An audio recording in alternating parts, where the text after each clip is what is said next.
That diamond on your finger, or the one you're planning to buy someday. The one that's supposed to represent eternal love. Its rarity, its preciousness, that seemingly obvious connection between diamonds and marriage. All of it is manufactured. Every single bit of it. Not by thousands of years of cultural tradition. Not by the natural laws of supply and demand. But by one company, a handful of men, and one advertising agency, working over just a few decades, using cold-blooded financial muscle and flawless psychological manipulation to build the whole thing from scratch. That company is called the Bears. This is their story, and the story of the most successful, most profitable, and most shamelessly brazen business monopoly in human history. To understand this con, we need to go back to the world before the 1870s. Back then, diamonds were genuinely rare. Almost all of the world's diamonds came from the Golconda mines in India, and later from riverbeds discovered in Brazil in the 1700s. The total global output was so small it could barely fill your bathtub.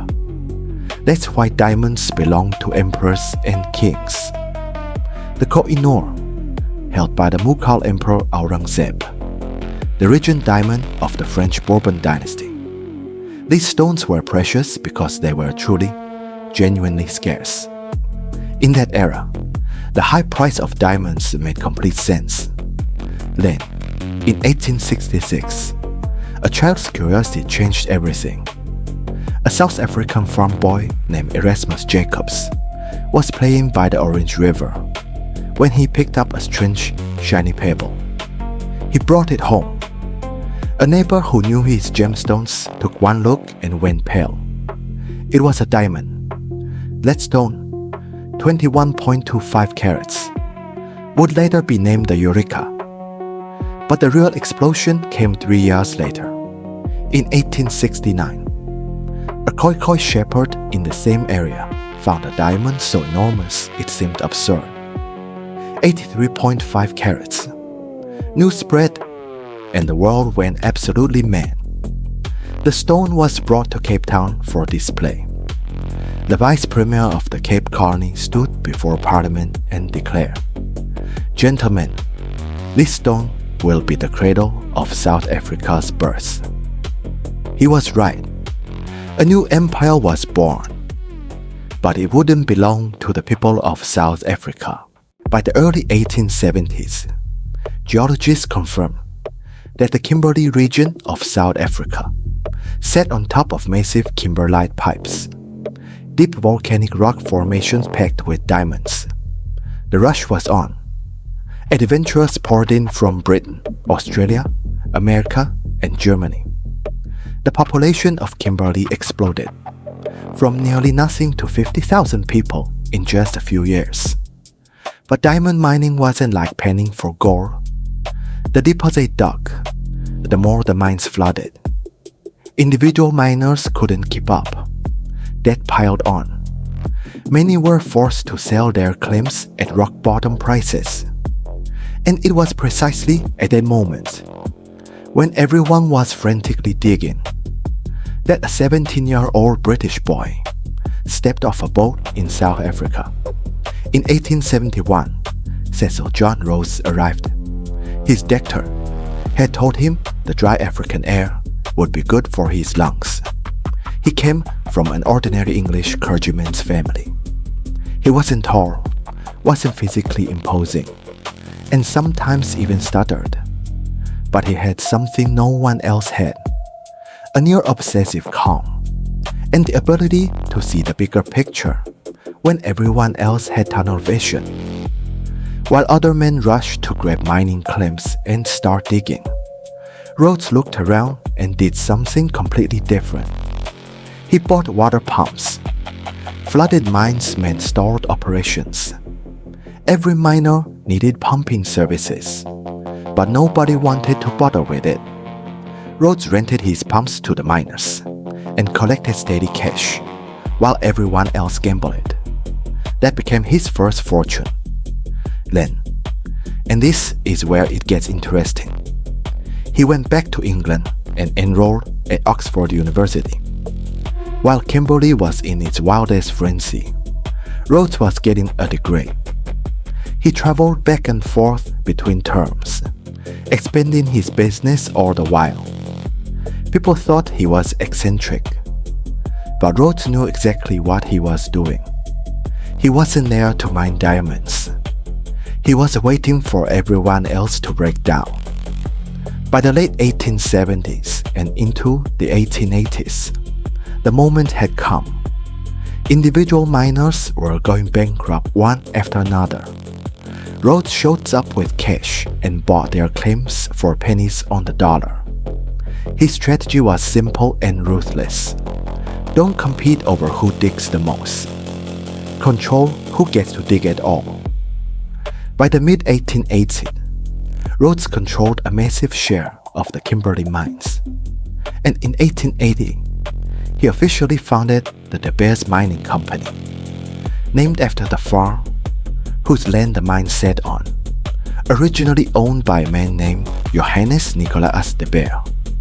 But there was one man who refused to give in. Barney Barnado's story is a legend in itself. He was born in the Jewish slums of London's East End, born Barnett Isaacs. He started out doing street performances and variety shows. He and his brother scraped together a few dozen pounds, stuffed some cheap cigars into a bag, and sailed to South Africa to try their luck. As it turned out, Barnett was a business genius. He started as a diamond broker, developed an instinct for the market, and steadily built up his own mining empire.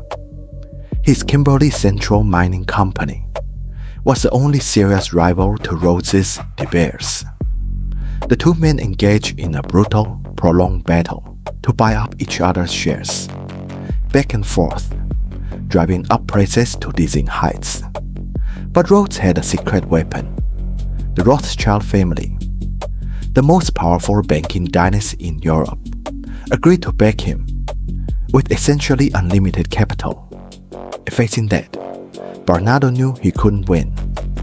Across the negotiating table, Rhodes reportedly looked at Barnado and said, "Barney, you can't fight a man with unlimited capital." In 1888, Barnado gave in, but he didn't walk away empty-handed. Beyond the enormous financial settlement, Rhodes arranged something that may have meant even more to a Jewish boy from the London slums: membership in the Kimberley Club, one of London's most exclusive private clubs. In March 1888, the merger was complete. De Beers Consolidated Mines was born. Rhodes had achieved his dream: control of the most important diamond mines in South Africa, and soon, the world. From the very beginning, Rhodes had one and only one goal: control the global supply of diamonds. He understood something that most businessmen miss. Diamonds themselves aren't valuable. The feeling of scarcity is what's valuable. As long as you keep the number of diamonds in circulation locked down, the price stays high forever. At its peak, De Beers controlled roughly 90% of the world's rough diamond supply. In London, they established what they call the Central Selling Organization, also known simply as the Syndicate, and built a sales system unlike anything the business world had ever seen. A few times a year, the world's top diamond cutters and jewelers would receive an invitation from De Beers to visit their London offices. This wasn't a friendly business call. It was more like a royal summons. The people invited were called site holders, and that name tells you everything. You had the privilege of looking. You did not have the privilege of choosing. De Beers staff would place small white boxes on the table, each pre-filled with a selection of rough diamonds, each labeled with a price. There was only one rule: take it or leave it. No selecting, no negotiating, no asking why. Refuse. You'd be permanently removed from the site holder list. In that era, without De Beers diamonds, you are nothing in the industry. And if they ever discovered you'd privately source diamonds elsewhere, same result: permanent ban. Their stockpiling strategy was equally ruthless. When demand dropped, a normal business person would lower prices to move inventory. De Beers did the opposite. They locked the diamonds in a London vault and let them collect dust. They'd rather sit on hundreds of millions of dollars in inventory than allow the market to feel anything other than shortage. This wasn't a free market. It was a monopoly tighter than the mob. And it was entirely legal. In 1929, Wall Street collapsed. The Great Depression hit. At its worst, American unemployment reached 25%. Families couldn't afford food. In that environment, luxury goods like diamonds became nearly impossible to sell. But the problem ran deeper than the economy. Before the 1930s, there was actually no strong cultural connection between diamonds and marriage. Upper-class European weddings favored rubies and sapphires. Ordinary American families gave simple gold rings or heirloom jewelry at engagements. Diamonds were just one gemstone among many. There was no compelling reason a person had to have one. De Beers was stuck. In 1938, Harry Oppenheimer took the reins of De Beers. Raised in the mining elite, he inherited a powerful empire, but faced a brutal reality. Controlling supply isn't enough. If nobody wants what you're selling, you have to create demand. So he boarded a plane to New York and walked into the offices of an advertising agency. N.W. Ayer & Son was one of America's top advertising firms, with clients like AT&T. In 1938, De Beers walked through their door with an unprecedented breadth. The core message was essentially this: make American men feel that buying a diamond ring is non-negotiable when proposing. Make American women feel that without a diamond, there is no real love. N.W. Ayer launched a precise, multi-front cultural infiltration campaign. Their first target was Hollywood. The strategy was elegantly simple: lend diamonds for free to celebrities and let them show up everywhere people wanted to look. Through the 1940s and 50s, the golden age of Hollywood, actresses accepting awards, doing magazine shoots, and playing the romantic leads in movies. They were all wearing diamonds provided by De Beers, free of charge. Then, in 1953, Marilyn Monroe, the most desired woman in America, put on a pink dress and sang to the whole world, "Diamonds are a girl's best friend." That song didn't appear by accident. It was the perfect crystallization of an entire cultural engineering campaign. When the most glamorous woman alive declared that diamonds were the real proof of love, something quietly shifted in the minds of millions of American men. But De Beers didn't stop at getting people to want diamonds. They also invented a spending standard. Their advertising began pushing a benchmark. An engagement ring should cost at least 2 months of the man's salary. This standard had no scientific basis, no historical tradition. An ad agency made it up, but it had a psychologically bulletproof logic. How much you love her is measured by how much you spend. The size of the ring equals the weight of your love. This reframed the purchase. It was no longer a question of, should I buy a diamond? It became a moral test. Do you love her enough? By the way, when De Beers expanded into Japan, the standard got upgraded to 3 months' salary. because testing showed Japanese consumers were willing to accept a higher benchmark, to give consumers a way to evaluate and compare diamonds, and to create a pricing logic the market could follow. De Beers promoted what became known as the 4 C's: carat, clarity, color, and cut, developed by the Gemological Institute of America. On the surface, this looked like a helpful consumer guide. In practice, its real function was to make buyers perpetually feel their diamond wasn't good enough. Your stone is G color. That's nowhere near D. There's a small inclusion. How imperfect. The 4 C's turned one simple purchase decision into 4 separate dimensions of anxiety, transforming diamond buying into an endless pursuit of a better grade, rather than a one-time transaction. It was late at night in 1947. A young female copywriter at NWA named Frances Garrity was sitting at her desk.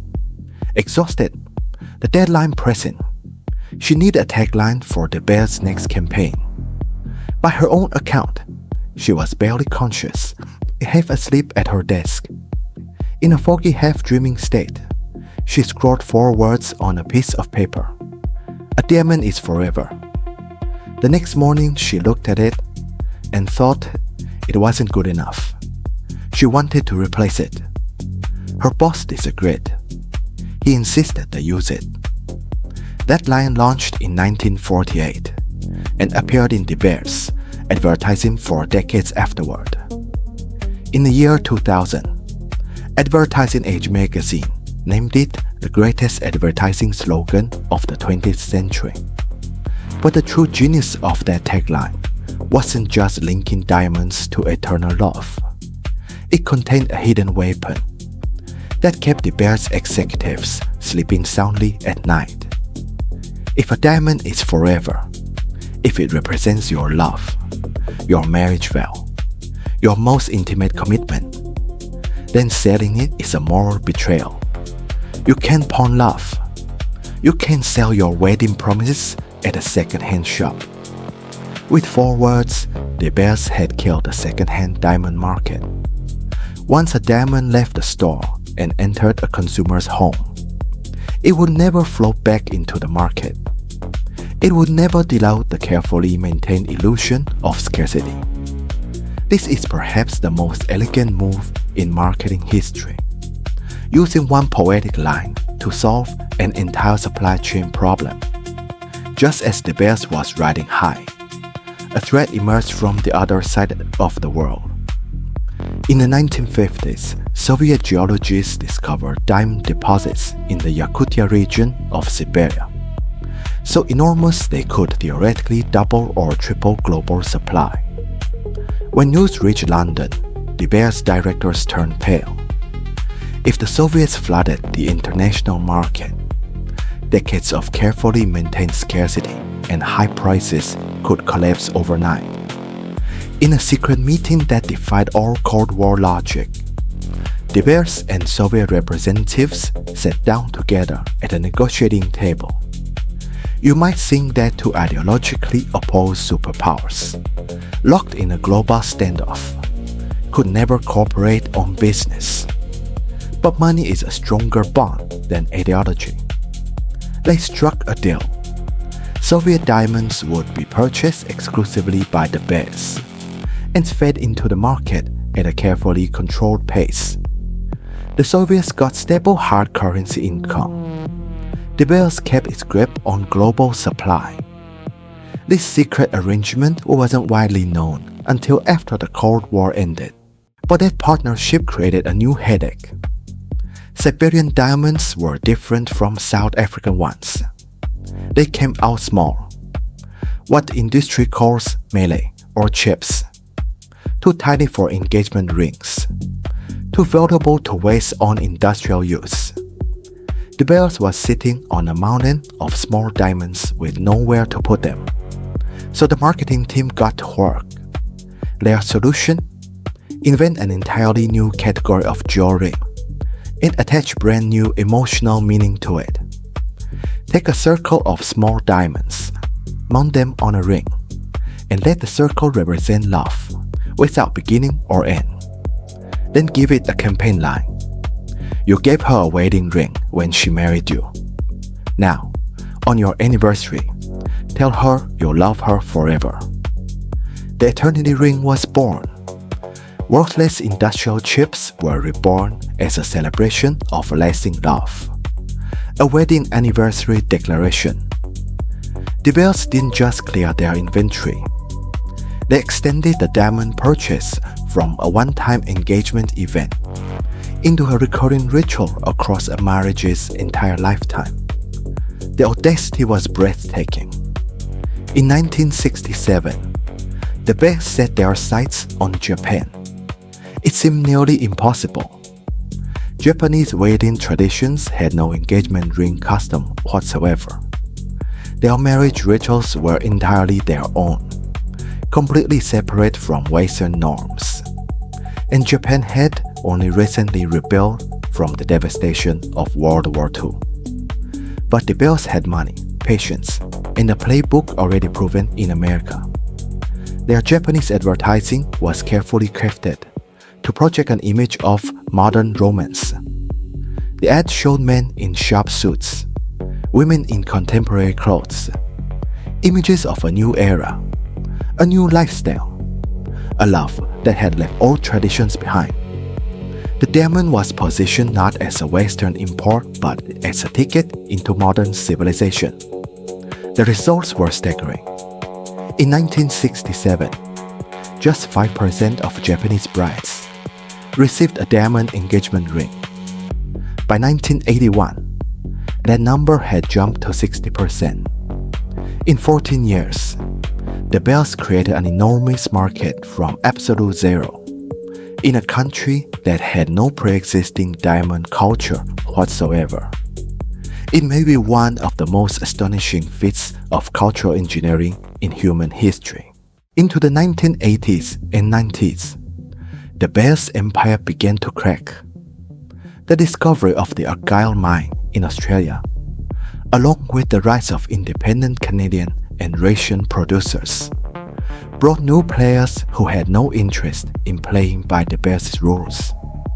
Argyle, one of the world's largest diamond mines, particularly famous for pink and brown diamonds, was owned by Rio Tinto, which refused to let De Beers control their sales. They built their own marketing channels instead. As the big mines one by one stepped outside the monopoly system, De Beers' control over global supply began to collapse. Then came a word that no diamond marketing executive ever wanted to hear: blood diamonds. In Angola, Sierra Leone, and the Democratic Republic of Congo, armed rebel groups were using diamond mining to finance brutal wars. They forced civilians to dig, traded the stones for weapons, and funneled the diamonds through legitimate seeming channels, right onto the fingers of Western consumers. In 2006, the film Blood Diamond, starring Leonardo DiCaprio, brought this brutal reality to a global audience and triggered a wave of consumer conscience. Governments and international organizations were forced to establish the Kimberley Process Certification System to try to keep conflict diamonds out of the supply chain. The diamond industry's moral image took a hit it has never fully recovered from. In 2004, the thing De Beers had feared for decades finally happened. The United States Department of Justice filed an antitrust suit against them. De Beers had long existed in a legal gray zone in America. For years, their executives deliberately avoid setting foot on American soil, because the moment they landed, they raised a risk. The company ultimately agreed to pay a settlement of $250 million to officially enter the US market. It was the moment an empire bowed to the rule of law. If all those blows only chipped away at De Beers' market share, then lab-grown diamonds are the thing that truly threaten to shatter the entire diamond myth at its foundation. Lab-grown diamonds are physically, chemically, and optically identical to natural diamonds. They are diamonds, not imitations, not fakes. The only difference is that they form in a mat of wax inside a laboratory chamber of extreme heat and pressure, rather than over billions of years deep in the earth. And they cost a fraction of the price of natural diamonds. A fraction that keeps getting smaller. Faced with this existential threat, the Bears made a move that was both clever and revealing. In 2018, they launched their own lab-grown diamond brand called Lightbox, deliberately pricing it low and positioning lab-grown diamonds as fashion accessories, rather than symbols of commitment. The message was clear. Lab diamonds are cheap fun. Natural diamonds are real love. It was the same old De Beers playbook. Use marketing to split the market. Whether it still works, the market is still deciding. Today, De Beers' share of the global diamond market has fallen from its peak of roughly 90% to somewhere around 30%. The era of one company holding the whole world's supply in its fist is gone. But what did they leave behind? They left behind a beloved, held by hundreds of millions of people around the world, that feels as natural as breathing. A marriage proposal must have a diamond. Love must be. A diamond is forever. An ancient tradition, built in less than 100 years. The story of the Bears is the ultimate business case study in three things. That scarcity can be manufactured, that culture can be implanted, and that desire can be engineered. It tells us that the most valuable thing in the world has never been a product's physical properties. It's the story, the symbol, and the shared belief constructed around it. A diamond, in chemical terms, is nothing more than carbon atoms, arranged in a particular crystal structure. The same carbon that makes the hardest substance on Earth also makes the soft gray core of a pencil.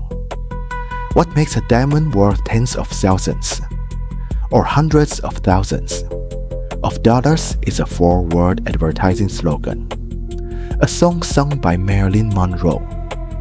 4 English words written late at night by an exhausted copywriter who didn't even think they were good enough.